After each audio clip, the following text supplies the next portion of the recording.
बिस्मिल्लाहिर्रहमानिर्रहीम। अस्सलाम वालेकुम dear students. First year chapter number 3 motion and force. आज एक नए टॉपिक को इंशाल्लाह हम लोग डिस्कस करेंगे। हम लोग क्योंकि पिछले टॉपिक हमारा जो चल रहा था वो था न्यूटन लॉ ऑफ मोशन। आज हम लोग न्यूटन लॉ ऑफ मोशन या लॉ ऑफ फिजिक्स के अंदर हम लोग इंशाल्लाह थर्ड लॉ को डिस्कस करेंगे, that is Newton third law of motion. Hope कि आपको अच्छी तरीके से समझ आएगी। इसके आसान से क्वेश्चन आते हैं एमडी कैट और जितने भी आपके प्रिपरेटरी लेवल के एग्जाम्स वगैरह होते हैं। तो let discuss our topic that is Newton third law of motion.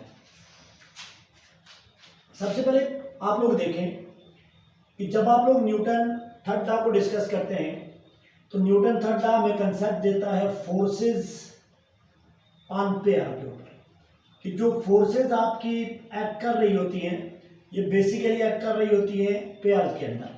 कि आपके पास यहाँ पे एक्शन भी होगा, यहाँ पे रिएक्शन भी होगा, दो फोर्सेस होंगी। हम उनको डिस्कस करेंगे, वो डिफरेंट बॉडीज के ऊपर लगेंगी, वो एक दूसरे को न्यूट्रलाइज नहीं कर सकते। तो हम लोग अब डिस्कस करते हैं Newton third law of motion. This law states that, ये बॉडी क्या कह रही है every action.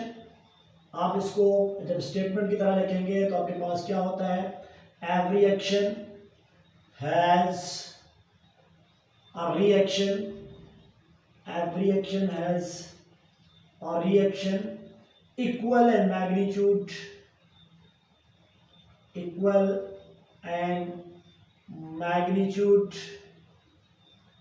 but opposite in direction. This is students opposite in direction. Students अगर आप लोग स्टेटमेंट की डिस्कशन करें, स्टेटमेंट को देखें तो न्यूटन थर्ड लॉ के मुताबिक न्यूटन कहता है अगर आपके पास कोई दो बॉडीज हैं, लेट्स सपोज करें आपके पास यहाँ पे बॉडी 1 है और ये बॉडी इसको कह रहा हूँ मैं, सपोज करें यहाँ पे कोई बॉडी है और मैं इसको ले रहा हूँ, ये आपके पास कोई बॉल है सपोज करें और ये बॉल मेरे पास है, आप इसको कह दें suppose this body is body A. और यहाँ पे आपके पास कोई सपोज करें दीवार है या कोई भी आपके पास स्टेटिक वॉल है, लेट कि मैंने यहाँ पे वॉल ली हुई है और इस वॉल को मैं ले रहा हूँ, लेट्स सपोज करें ये बॉडी मेरे पास क्या है, बॉडी बी। जब इस बॉडी ए को, जो कि मेरे पास अभी बॉल है, मैं थ्रो करूंगा बॉडी बी की तरफ, जो जाके सीधे जाके बॉल के साथ या वॉल के साथ टकराएगी। तो सपोज करें कि ये आपके पास यहाँ जाके टकराती है, यहाँ टकराने के बाद ये क्या करेगी, बाउंस बैक होके वापस आ जाएगी इस पोजीशन के अंदर। तो इसका मतलब है अगर हम लोग यहाँ पे डिस्कस करें तो जब ये वाला पॉइंट आप लोग डिस्कस करेंगे तो जो बॉडी ए आपके पास जो बेसिकली बॉल है, वो बॉल इस बॉडी बी के ऊपर जो दीवार है इस पे कोई ना कोई फोर्स लगाएगी। Let the force represented by body A which is acted by body A on body B is F A B. Suppose करें कि ये आपके पास एक्शन है, किसी बॉडी का आपके पास एक्शन है, तो जो बॉडी बी है उसने क्या किया है, उसने इस बॉडी के ऊपर जो बॉडी ए थी उस पर रिएक्शन यहाँ पे अप्लाई किया है। वो रिएक्शन क्या था, reaction equal in magnitude, that is this A B is equal to the force on this object. जो आपके पास एफ ए बी है वो एफ बी ए के इक्वल होगा, लेकिन both are oppositely directed, so you can write here minus F B A के बराबर हो जाएगा। इसका मतलब है Newton third law of motion आपको एक्सप्लेन करवाता है इफ अ वन बॉडी और if a first body exert a force on a second body, अगर कोई पहली बॉडी किसी दूसरी बॉडी के ऊपर कोई फोर्स एक्सर्ट करेगी तो दूसरी बॉडी उस फर्स्ट बॉडी के ऊपर भी इक्वल मैग्नीट्यूड की फोर्स एक्सर्ट करेगी, लेकिन दोनों की डायरेक्शन क्या हो जाएगी, both the direction will be opposite in direction. So you can right it mathematically that F A be in this case Newton third law के अंदर क्या होता है, ये होता है माइनस एफ बी ए के आपके पास बराबर हो जाएगा। दिस स्टेटमेंट ऑलवेज रिपेल्स, ये हमारे पास ये बता रही होती है कि न्यूटन थर्ड लॉ ऑफ जो Newton third law of motion है ये हमेशा हमें बता रहा होता है एक्शन रिएक्शन के बारे में। सपोज करें book is lying on a table, एक किताब है वो टेबल पर रखी हुई है, एक्शन के तौर पर वो अपना वेट जो उसकी फोर्स है वो डाउनवर्ड एक्ट कर रही है और रिएक्शन के तौर पर इक्वल अमाउंट ऑफ मैग्नीट्यूड के लिहाज से वहां पे जो टेबल है, जो आपका मेज है, वो अपवर्ड अप थ्रस्ट उसको प्रोवाइड कर रहा है। तो उस केस में भी अगर आप लोग देखें तो आपके पास action reaction equal in magnitude होगा।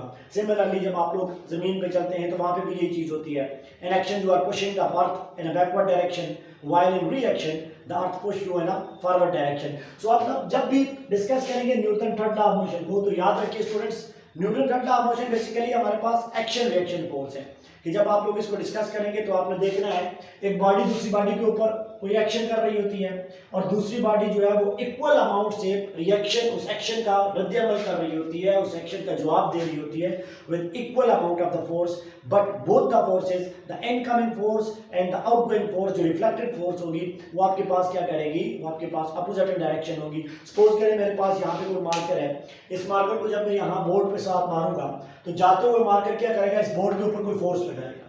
This is body A. Marker is your body A. If it is exerting some part of the force on this body B, that is your whiteboard. तो यहाँ पे जो whiteboard है ये reaction काज करेगा उतनी amount of force के साथ आपकी बॉडी ए पे, वो इक्वल अमाउंट ऑफ फोर्स, लेकिन अपोजिट डायरेक्शन में आपके पास क्या लगा लेगा, वो फोर्स लगा लेगा। आसान सी स्टेटमेंट है, every action as a reaction equal in magnitude but opposite in direction. इसको आप लोग एक्शन रिएक्शन फोर्सेस भी कह सकते हैं। दोनों बॉडी जो है वो यहाँ पे जो फोर्सेस लगाएंगी वो कभी भी एक बॉडी पे एक्शन रिएक्शन नहीं हो सकता, वो न्यूट्रलाइज नहीं कर सकते। तो कुछ पॉइंट्स आपने यहाँ पे याद रखने। वो पॉइंट्स नंबर 1 आपके पास क्या है कि आपके पास जो एक्शन रिएक्शन है, जो आपके पास एक्शन रिएक्शन आपके पास है, एक्शन रिएक्शन आपके पास क्या हो जाएगा, ऑलवेज एक्ट इन पेयर। आप लोगों ने ये चीज याद रखनी है, ऑलवेज एक्ट इन पेयर। आप लोग किसी एक बॉडी पे आप लोग एक्शन रिएक्शन नहीं कर सकते। तो दूसरा पॉइंट आप लोगों ने याद रखना है, देखिए never neutralise, they can never neutralise each other. जो दो बॉडीज आपके पास होगी, नेवर न्यूट्रलाइज ईच अदर, वो एक दूसरे के इम्पैक्ट को कभी न्यूट्रलाइज जो है वो कभी भी नहीं कर सकती, नेवर न्यूट्रलाइज ईच अदर। और आप लोग वहां पे देखेंगे there must be two bodies, because action reaction जो है वो आपके पास सिंगल बॉडीज पे नहीं होना चाहिए। तो यहाँ पे आपके पास क्या होना चाहिए, आपके पास जो है मस्ट बी टू बॉडीज, आपकी दो बॉडीज होंगी और दो बॉडीज में आप लोग डिफरेंटली जो है वो एक दूसरे पे एक्शन रिएक्शन काज करेंगी। यहाँ से आपके पास जो क्वेश्चन आता होता है, द बेस्ट एग्जांपल इज जब आप लोग जमीन पे चल रहे होते हैं, एक्शन रिएक्शन इंप्लीमेंट हो रहा होता है, book is lying on a table, action reaction आपके पास है।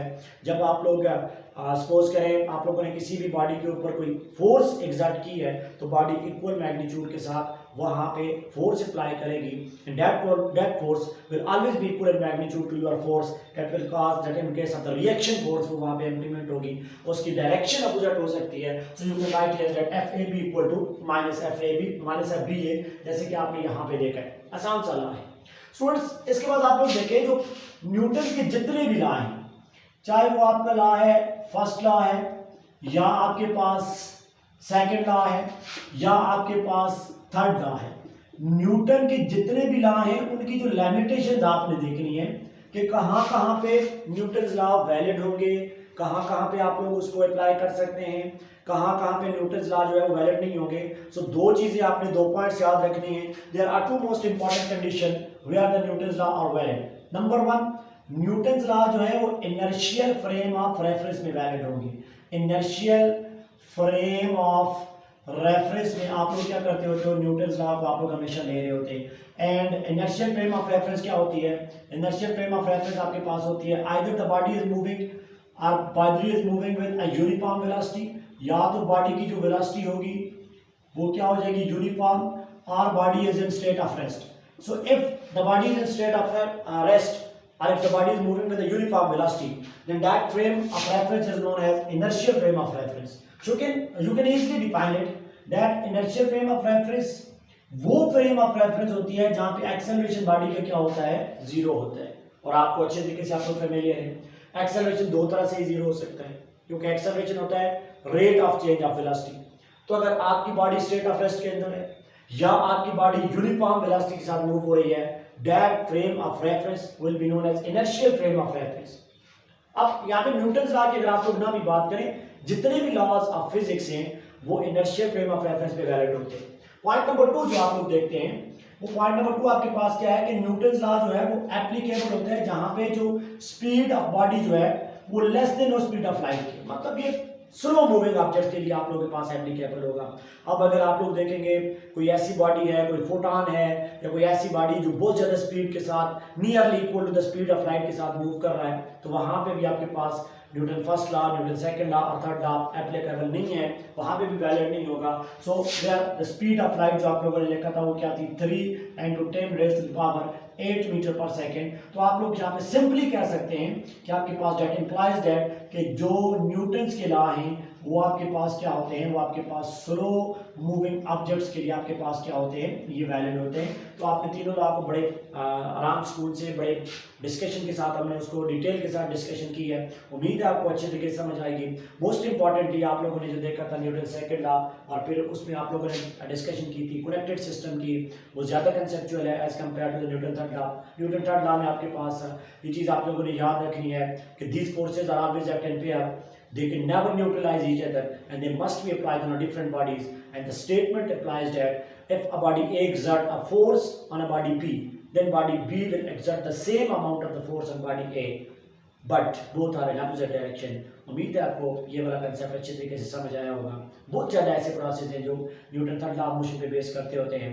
अब आप इसको एक बार आप लोग खुद इसको ट्राई करें, इसके कंसेप्ट को लेने की कोशिश करें, जितने भी न्यूटन्स लॉ हैं वो भी आपको समझ आई होगी। Wish you good luck, thank you.